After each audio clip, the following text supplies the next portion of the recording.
Alright, so today I just want to take a little bit of time to talk about our most recent title update, some of the responses and feedback you guys have been sending me, and of course, give you guys my thoughts on everything. This update wasn't as big as I thought it would be. I was sort of expecting some fight changes involving specific heroes.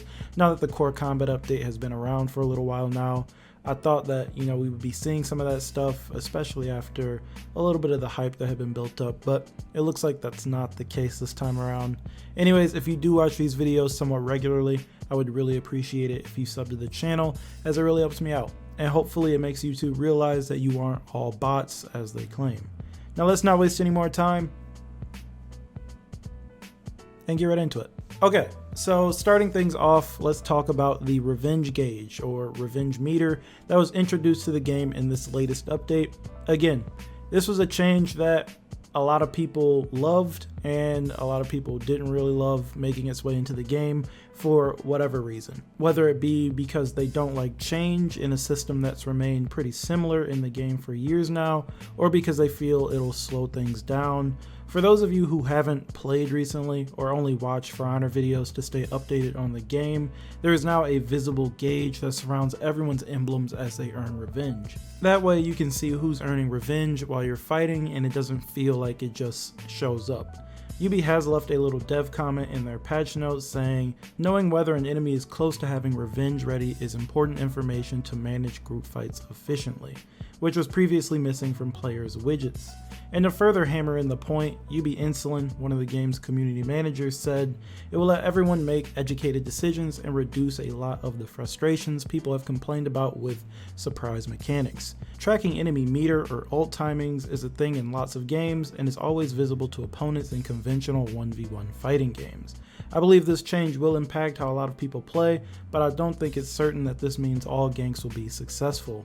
And trust me, they are correct when they say that it does not mean that all ganks will be successful, as even with the gauge visible, people will still hop in to feed revenge from what I've seen. Now, I'm personally pretty happy with the change. It's something that I and a lot of other people have been asking for years now.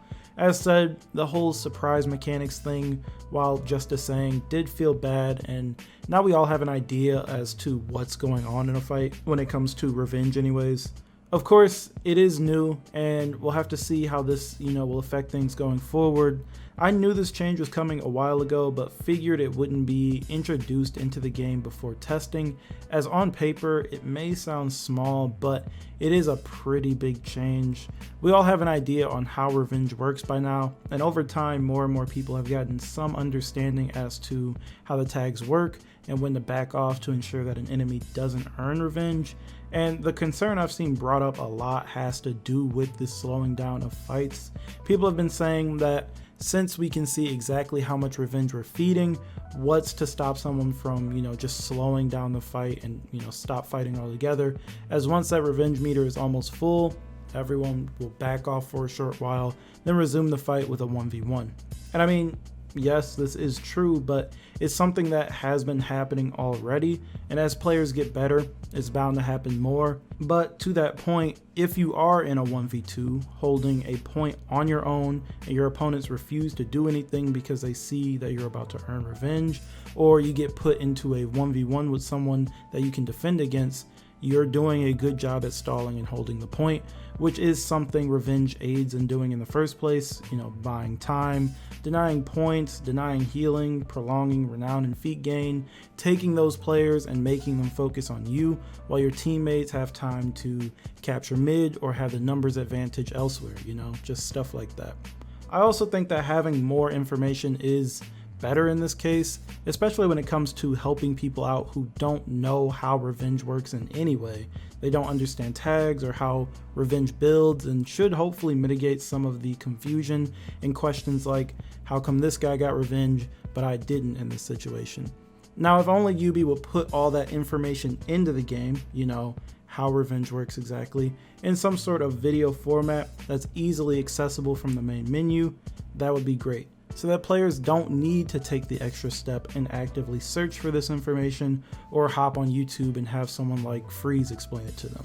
because while the info is out there and there are people who share this info willingly and go out of their way to find things out for us, and there are people like you guys watching this video who are trying to stay updated on the game, there are many players who don't. They just boot up For Honor and play and couldn't care any less about watching For Honor content on YouTube or watching really good streamers or searching for the info online. But if you put the info into the game in the form of some sort of tutorial like the others we have in game, or as I said, a video, and you incentivize players to watch the tutorials or perform them whatever way they do things with a nice chunk of steel, and boom, you've got more people who understand what's going on. That tangent doesn't just apply to Revenge. It could apply to anything game related that isn't already done for the most part, like Heroes. I do think that overall this Revenge gauge is a change that's better for the game. Now into Tiandi. So when the update dropped a few days ago, we obviously got the stuff we already know about, the revenge meter, reward stuff, map changes, bug fixes, yada yada. But we've all been playing this game for a while now, and we know that there's always a chance that when an update makes its way into the game, there are changes that slip into the game unannounced. Whether intended or not, it happens. Anyways, shortly after the update dropped, people found out that Tiandi's kick had been changed. At the moment, long-range cross-point kicks are no more. The kick has lost some of its luster, and honestly, no one is sure why. With For Honor, it could literally be because of anything. Maybe it was an accident, maybe the way the kick works is tied to something else in the game or something they're working on that is going to release later on down the line. Maybe they were playing around with the kick in an attempt to help Tiandi out, and by that I mean it looks like if Tiandi recovered more quickly or if the opponent stayed on the ground longer, maybe Tiandi would have more chances to land some guaranteed damage after a kick with a dodge light at the expense of distance.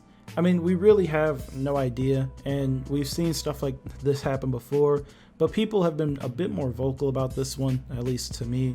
I know I'm going to miss the kick, mainly because of the max distance ledges or a kick into the lava pools, some of the most fun you could have in For Honor. And while it is true that you can still technically ledge and spike and all that, it's just not the same. I hope that Yubi comes out and says something about this if it is intentional, because as with all fight changes, I like to have some sort of dev comment as to why they did so. Now really quick onto some of the smaller stuff. First up, Gauntlet. This isn't really a small update as they did change the map and it plays out a little different. So as you may have noticed by now, they added a platform underneath the drop bridge that connects the A and C points. Now that drop isn't a one-shot ledge anymore. They've also changed the C point up a bit. This is on top of the last change. They removed the pit in the middle of the point and opened it up a bit. Now, as usual, the baby proofing comments have returned, which is to be expected at this point. Anytime Yubi removes anything from any map that was a one shot, whether it be a ledge, some spikes, a pit, it doesn't matter. Again, I'm glad they got rid of this pit.